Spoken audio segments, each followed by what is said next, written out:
It's all a part of this Epstein file. Uncle Luke had Jay-Z on the couch and he had the girls off there freaking off while he was watching and everything. Jay couldn't take his eye off the girls.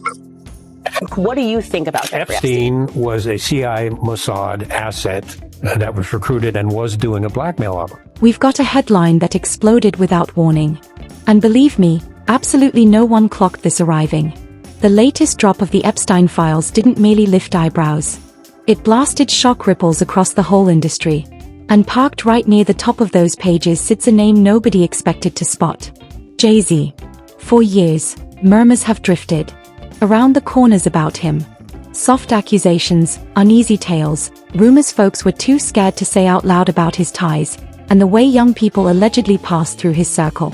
But now with these troubling documents emerging and the details turning darker by the minute, it seems those murmurs may have morphed into something far more serious because the FBI isn't brushing it aside anymore. They are reportedly closing in fast. Article on this page and wrote the caption, "I know I'm late on this, but this is kind of crazy. What do you do to get thrown into that mix?" Then he posted a picture of Jay-Z and wrote the caption, "Damn, they got my man Jay in the Epstein files. I gotta do a doc on this." Latest tranche of Epstein files from the Department of Justice contains around 3 million documents, thousands of still photographs and hundreds of hours. After federal agents retraced the dusty paper trail linked to the Epstein investigation, something bizarre began unfolding. Old reports, the kind most people believed were buried forever, abruptly resurfaced. Forgotten tips, anonymous calls, messages that had been sitting inside a system for years, waiting for someone to finally look closer. And every single one of them had been filed right after Epstein's arrest, like people were too terrified to speak until he was already in cuffs. But one tip especially sent a freeze through the room. An unidentified caller didn't simply tease hints, they named names. They pointed straight at Jay-Z and even tied him to Harvey Weinstein, yanking the timeline all the way back to the 1990s, decades ago. Long before the spotlight ever burned this bright. And the implications felt way darker than anyone expected. Because the message strongly implied that Jay-Z and Epstein may have crossed paths behind the scenes at some point. Not casually, not accidentally, but closely enough to trigger serious red flags. Especially when you recall what the survivors themselves have been saying for years, that Epstein's island wasn't only filled with strangers. It was packed with powerful household name celebrities hiding in plain sight for everyone watching. Regard to Epstein and some of the celebrity or well-known powerful people who are involved here. Of course there is. Absolutely. I'm probably more afraid of the people we don't know about. Yeah. Mm-hmm. The people you don't know about, the people who know that they may be on any kind of list that is. People who are purposely trying to get that list to stay away or not be on that list. That's. And here's where things slide even darker. For years, the people circling Epstein weren't merely wealthy. They were untouchable. The sort of powerful celebrities who never had to flee accusations because they could quietly erase them. Victims didn't simply vanish from headlines. They were pushed, intimidated, or discreetly paid off, silenced with piles of cash, boxed in with blackmail, forced into quiet before they ever got the chance to say the truth aloud. Careers stayed guarded, reputations were polished, and the crimes buried so deep it felt like they never occurred. But this moment feels different. Because with this newest wave of Epstein documents crashing into public view, those old protection tricks aren't working anymore. The curtain is getting torn back piece by piece. Names that once seemed untouchable are suddenly exposed under a spotlight they cannot control. And figures like Jay-Z, they're learning the hard way that there's nowhere left to hide in plain public sight.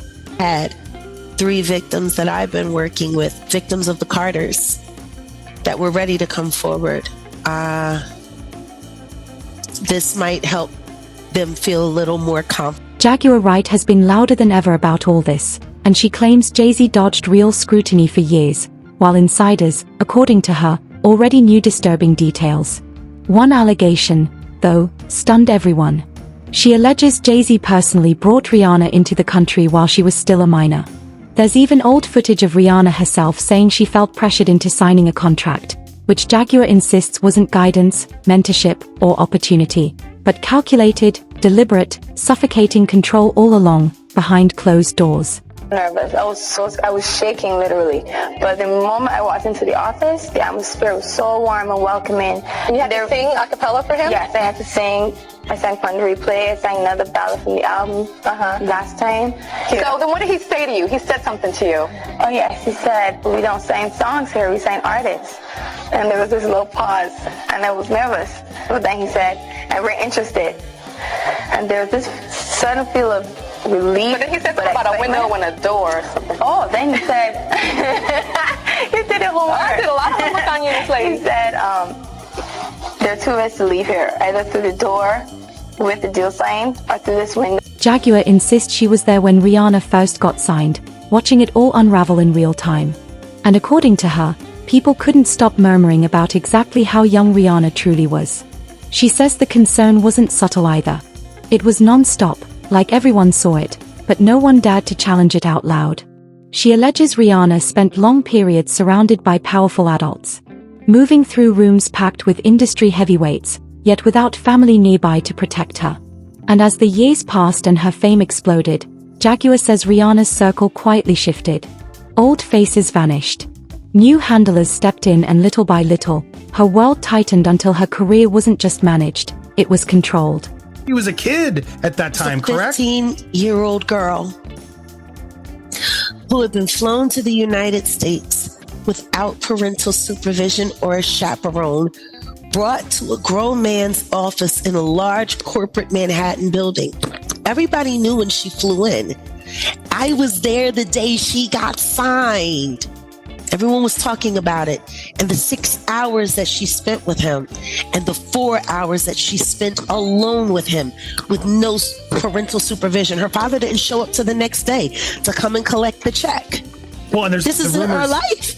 The rumors were even beyond that, right? That Jay-Z was cheating on Beyonce with her when she was 17 is what a lot of this came out through a publicist who later then had to spoken apologize. To my friend Jonathan Hay? You should talk to Jonathan. Please. Because Jonathan was there. He was right there working with Rihanna. And it was right when they started crafting her to be seen as a brand and commodity only and not a person. And when I talk to Jonathan now, just to hear him when he thinks of his teenage daughters, he was like, Rihanna was the same age my girls are now. I couldn't imagine putting my daughters through what we put her through. And then the next thing you know, she was removed from that first team from Palm the Replay and replaced with all new handlers and kept sheltered in Los Angeles, where she was going out to parties and partying at 15, 16, 17 years old, hanging out at the Rainbow Room, hanging out. Yeah, like it was one of my friends who found out she was 17 when everyone thought she was 21. And he was like, yo, why do y'all got me carrying this girl around and she's She then pivoted to another teenage chapter, one rarely discussed but demanding equal attention. Jay-Z and yet another young name, Foxy Brown, dragged quietly into the conversation. 15, 16, 17 years old. She was running all around Philadelphia because Jay-Z promised her that they could be, normal when she wasn't with Corrupt. Corrupt was a fake boyfriend, which is why when they tried to use her to say that she was actually in the car and there with Keepy D and all of that, I'm like, that girl wasn't even there. These women are pawns. Ingram Marshawn at 14 years old, 14 and a half, going on 15 years old, singing highly explicit and sexually charged, lyrics all written by Sean Carter. What kind of 27-year-old grown man turns a 14, 15-year-old girl virtually into a prostitute and gave her the nickname the Il Nana? No. She goes on to portray Jay-Z as someone who doesn't just guard his image, he designs it. Every move deliberate, every appearance polished, every headline carefully curated for the public. He appears untouchable, nearly perfect. But behind closed doors, she believes the entire image is nothing more than a performance staged down to the tiniest detail. In her words, power and control matter more to him than talent. And that, she says, is where the connection begins to feel chillingly familiar. Because Jeffrey Epstein didn't just chase his own twisted impulses, he weaponized them. He collected debt, built leverage, and stacked blackmail like insurance policies against celebrities and politicians. Anyone who dared to step out of line got silenced fast. Jaguar claims that the playbook looks the same and that Jay-Z operates in a way that's disturbingly similar. Died because he was my son. He died because of your. He was targeted because he's my son. He was working on his EP.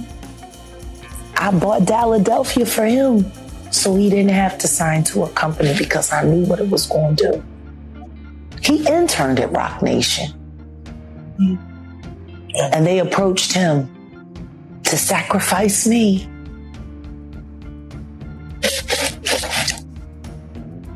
I saw his death when he was 19. I moved us here to stop it, to prevent it, to avoid it. They take them anyway to show you what the harm is. Giovanni, his death is why I do what I do. Now, here's where things turn even more uncomfortable for Jay-Z. This isn't just online chatter or random claims drifting across the internet.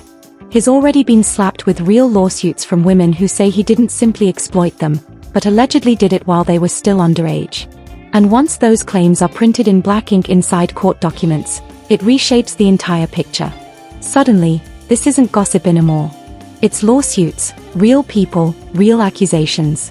Stack that on top of everything else. Already circling his name, and it becomes harder and harder to wave it away or label it coincidence.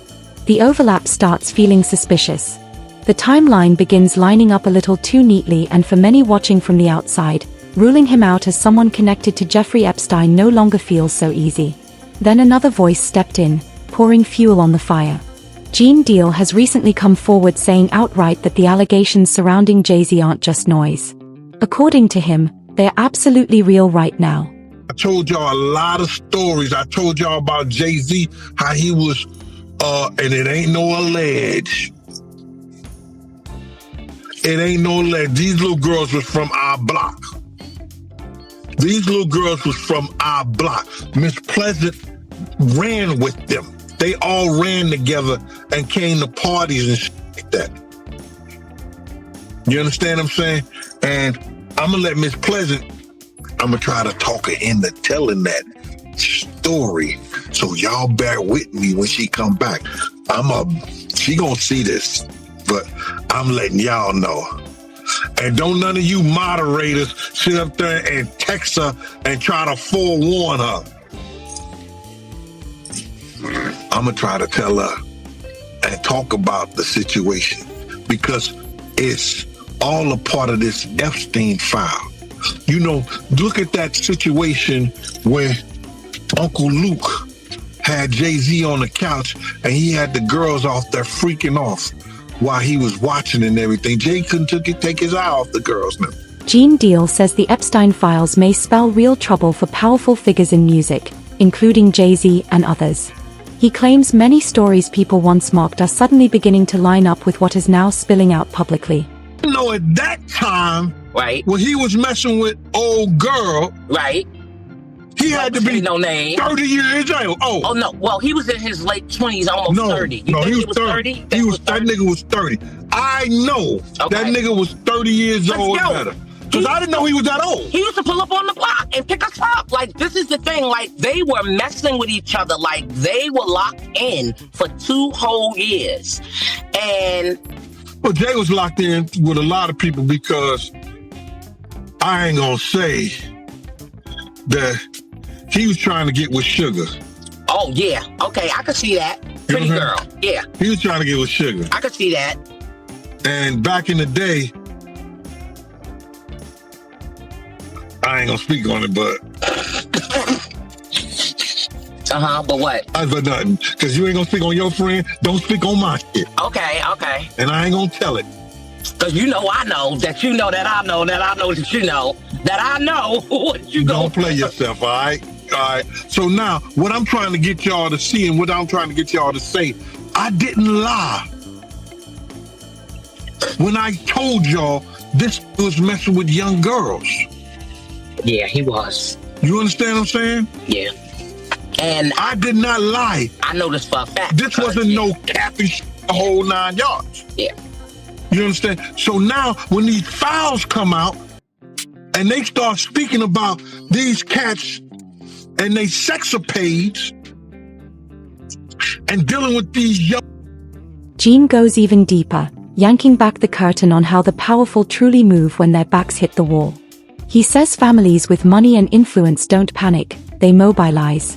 The moment accusations start floating around, the inner circle snaps into defense mode. Lawyers flood in. PR teams work overtime. Images get polished. Stories get scrubbed clean. And above everything else, silence becomes the strategy. According to him, plenty of people know what really happened, but they stay quiet because speaking out could cost them everything. Their careers, their money, even their safety. So, they swallow the truth and play along. He also points out how politicians and public figures once lined up proudly beside major celebrities, smiling for cameras like it was a badge of honor. But now, with old behavior being dragged back into the light, that confidence has turned into fear. Suddenly, everyone's nervous because nobody wants their name tied to something that could permanently stain how history remembers them. And sooner or later, every road in this story seems to circle back to Beyoncé.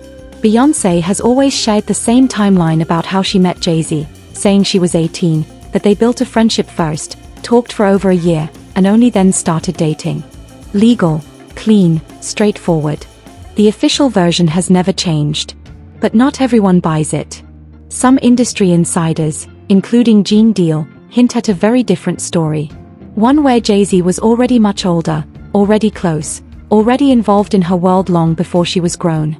And if that's true, it completely rewrites everything fans thought they knew. Dating Beyonce at 17, 18, he was 30-something. You didn't know his age. When I look back and see how old Jay-Z was, I think Jay-Z was born in like 69 or 67. Something like that, 67 right there? 69. I think he was born in 69. Beyonce, they say she was born in 81.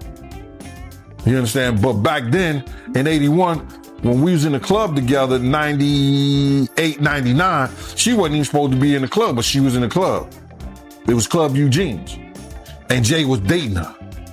And at that time, if you look at Jay's age, he was about 30 years old. So, isn't she still somewhat a child? To me, she is. But I guess they protect child. That's how you protect a child. You know, dating her at the age of 30-something years old, and she's 17, 18 years old. If that's her true age. We really don't know her true age because Gabrielle Union said she went to junior high school with her, and Gabrielle Union is considered 6-7 years older than Beyonce age that she getting. So we really don't know. You know what I'm saying? But to get back to your letter, I believe that the lawyer was doing what he did, and he threw shade at Puff in the interim of that by saying that all celebrities, you may think all celebrities are alike, you know what I'm saying? He know he's under this situation with Puff. But you got to look at this right here. They sent him a letter. Busby sent him a letter for two reasons, I believe. To open up the floodgate, just like that 1-800 bad boy number did, and people start calling in saying, well, the conversation didn't stop there. It began spreading, dragging in more names, more history, more uncomfortable memories people assumed were long buried. And soon, another familiar face popped up. Dame Dash once admitted that both he and Jay-Z had taken an interest in her back in the day, though he was quick to clarify she was already an adult. Still, even with that detail, the situation left people uneasy because Aaliyah's past wasn't exactly clean or simple. Her earlier experiences with R. Kelly had already been exposed as deeply disturbing, something the entire industry knew and openly discussed, which only made it sting more. According to Dame, what truly troubled him wasn't just the history, it was what came afterward. He was furious that Jay-Z later chose to work closely with R. Kelly anyway, fully aware of the predator allegations surrounding him. To some, that decision didn't look like ignorance. It looked like willful blindness. And it only laid more doubt onto an already troubling pattern. You know how he is? It's like, yo, I ain't got nothing to do with that. Damn. What I would love is for someone to ask him, like, yo, why would you still do a project with that man knowing that he raped Aaliyah? That should be the question. Period. It shouldn't be for me. It should be the question posed to him. And I don't give a fuck about nothing else. But that right there was bridge burnt. But I just was like respecting her, respecting the business. But I was I moved out of like if y'all look at, I left Rockefeller. It wasn't that I got kicked out of Rockefeller. I left Rockefeller. You understand what I'm saying? The option was there for me to stay. I did not want no parts of it. I was done. I left Rockware. Think about it, bro. I said, f all the money, all this I'm out. Now think about, a lot of men would not have made that choice. But any real man would have to make that choice. I was left no choice. He gave me an offer I could not refuse. Like, we done. You know what I'm saying? You gonna f with this man, you knew he raped my girl, you was in love with her. How could you do that? It's obviously you want me to feel away. Like it wasn't enough money for us to do that. So I was done. I thought I was cool about it. Like I was like, I ain't even gonna say nothing. I'm just be out. And then I thought I was cool about it. I really did. So this is after Jay tried to talk to Aaliyah, but she chose you over him. You know the timeline, bro. We did the project when she died, which was even more disrespectful. And I don't think I. Now, it's not only Jay-Z under the microscope. The spotlight is expanding fast. And according to the freshly released Jeffrey Epstein files, an entire roster of powerful figures is suddenly being murmured about, too. We're talking millions of pages, documents so enormous it feels like digging through an endless vault of secrets. Names, dates, emails, connections, fragments of a puzzle nobody completely understands yet. And buried inside all that paperwork, one name leapt out and made people freeze cold. Bill Gates. Tucked inside the files are draft emails Epstein was allegedly writing to himself back in 2013. Private notes almost like reminders or leverage. In one of those drafts, he names Gates directly and references their past relationship. But the tone isn't friendly. It's tense, nearly bitter. Epstein allegedly writes that Gates wanted old messages wiped. And that's the part people can't stop circling back to, because when someone powerful suddenly wants history deleted, it makes you wonder what exactly they were so desperate to make disappear.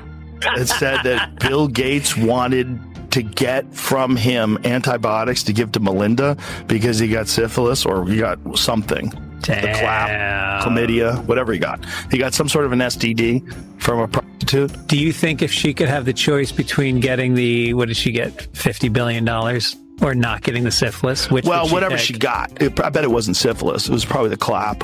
It was probably chlamydia or something like that. That's no big deal. But but who knows if that's true, though? Here's the thing. Like, Epstein clearly was some sort of a blackmailer. And this is an email that Epstein wrote. So it could be complete fiction. Epstein could have wrote that just to put pressure on Bill Gates for some fucking business deal. Like, who knows? He could have spread rumors and then said that he'll squash those rumors. But these guys are dealing in deception and blackmail. And so you can't, assume that it's true. Think about how many relationships Epstein had and that he was working almost every one of them, leveraging. Some of those draft emails tone even weirder. They don't read like clean business memos. They slide into deeply personal territory packed with strange requests and scattered thoughts. The writing feels messy, almost frantic, like someone dumping thoughts straight onto paper. Half sentences, vague references, just enough detail to feel unsettling, but never enough to fully explain what's really happening. Still, one question refuses to go away. Why would Jeffrey Epstein be tangled in private matters involving one of the richest men on the planet, Bill Gates? How does a financier with a criminal past end up anywhere near conversations that personal? Even Melinda French Gates, Gates's former wife, recently spoke out, admitting how disturbed and disappointed she felt when these allegations surfaced. And that only poured gasoline on the fire. Because once you zoom out, the story gets bigger, far bigger. Some reporters and analysts now believe Epstein wasn't operating alone at all. They point to documents and messages where he repeatedly mentioned helping foreign interests, like he was playing games far beyond money or fame. If that's true, then this wasn't just about celebrities or billionaires. It hints at connections stretching into places most people never imagined. Power circles that run far deeper and far more dangerous. Okay, I just texted it to you. Look at this email here. Zoom in a little bit, Rob, if you could. Thank you. Hey, send from phone. Unfortunately not. Okay, unfortunately not. You should make clear that I don't work for Mossad. Smiley face. You see it? Yeah. You or I. No, that I don't. Yes. Smiley face. So, look, the claims that he was never part of Mossad or didn't work with them or collaborate with them, if you don't believe he did at this point of the game, you may work for Mossad. You know what I'm saying? That you may be them. By the way, I don't believe that. No, I'm just yeah. So no, but the point I'm making to you is, guess what Mossad's job is? To gather assets. Of course. And guess what CIA's job is? Same thing. Guess what MI6's job is? Same thing. Everyone. Guess what KGB's job is? Every one of these guys that want to go out there, they want to get intel. So this guy was very useful to Mossad. What do you think about Jeffrey Epstein was a CIA Mossad asset that was recruited and was doing a blackmail operation. I think that's crystal clear. No question about it. So tends to be the party guy, just like Diddy. Drugs, cameras, drugs. The CIA, as part of MKL, had Operation Climax, where they would lure Johns in with drugs and prostitutes. And then this drunk CIA schmuck would sit on the opposite of a two-way mirror and take notes on what, just evil, wicked stuff. And that's what they're using Epstein for, was blackmail operations. And they got some pretty high-level people snared into that. And they haven't released the entire list of close Epstein confidants. But, Israel's former prime minister was one of them. Barak? Yes, they got a picture of him visiting Epstein in his New York apartment. And he was well connected to Epstein, but that was all in secret. And that is the intelligence part of Mossad. And of course, they couldn't do that without coordinating with the CIA. I ask this question now, the more I learn, there just always seems to be this connection between the CIA and the Mossad. And I'm going, is it just...